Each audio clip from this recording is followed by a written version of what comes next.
But first, I spoke with Starr Card, the chair of this year's More Than Pink event. I am joined by Starr Card. She is the event chair and a walk participant for this year's More Than Pink walk. Starr, thanks so much for joining me. Thank you for having me. This is a big deal because, like you said, people are looking forward to being back in person this year. You all have a new location. Tell us about this year's event. This year is going to be, well, first of all, we're excited just to be back in person. I know everybody is.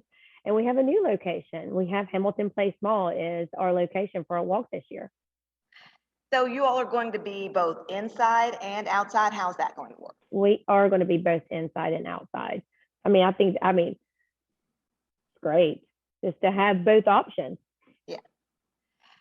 Talk about the significance of this when we start looking at the statistics of breast cancer and women, and this fight continues.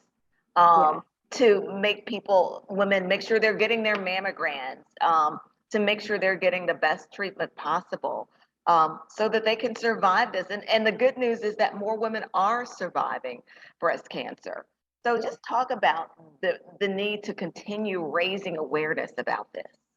Well, yes, 1 in 8 women will develop breast cancer. In the last 2 years, I've had my mother-in-law and a great friend of mine. Thankfully now they're in remission, but they were both diagnosed with breast cancer. And thanks to this organization, they have the tools that they need and the resources to get help.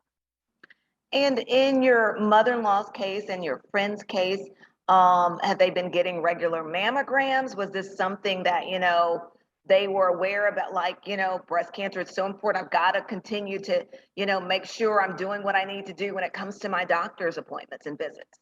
Yes, they both were getting regular mammograms. So it was caught early. And that's the big thing that we want to say here. It's so important. You can't stress that enough. You say, get your mammogram, get your mammogram. It is not fun. We know that. But No, again, not at all. But like you said, when it's caught early, talk about that. And, chances of survival go up, and, the fact that you can have a better and long life. Absolutely. And the walk is just that, talk about it.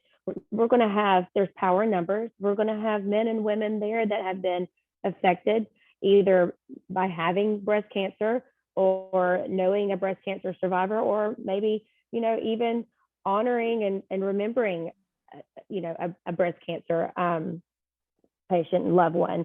And just to be there and talk about it, just keep that buzz going. We all need to remember to do our part.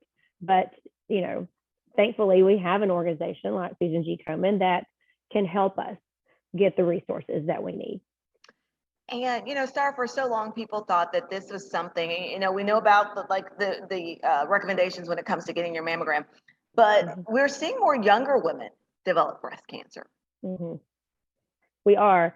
And honestly, I don't know if that's environment. I don't know what it is, but if they get on our website, there's so many things that they can learn. Also, we have a helpline too, which I think is amazing. That I know if I had been affected by it, that is the first thing that I would do. So seeing your mother-in-law, if you can tell us a little bit about her story when she was diagnosed and maybe her journey and where she is now. Well, right now she's in remission. She got diagnosed a little over 1.5 years ago, and she has, she's kind of quiet about it. But she also comes from that generation that they don't talk about it much. But I could say that she is doing better and staying on top of it.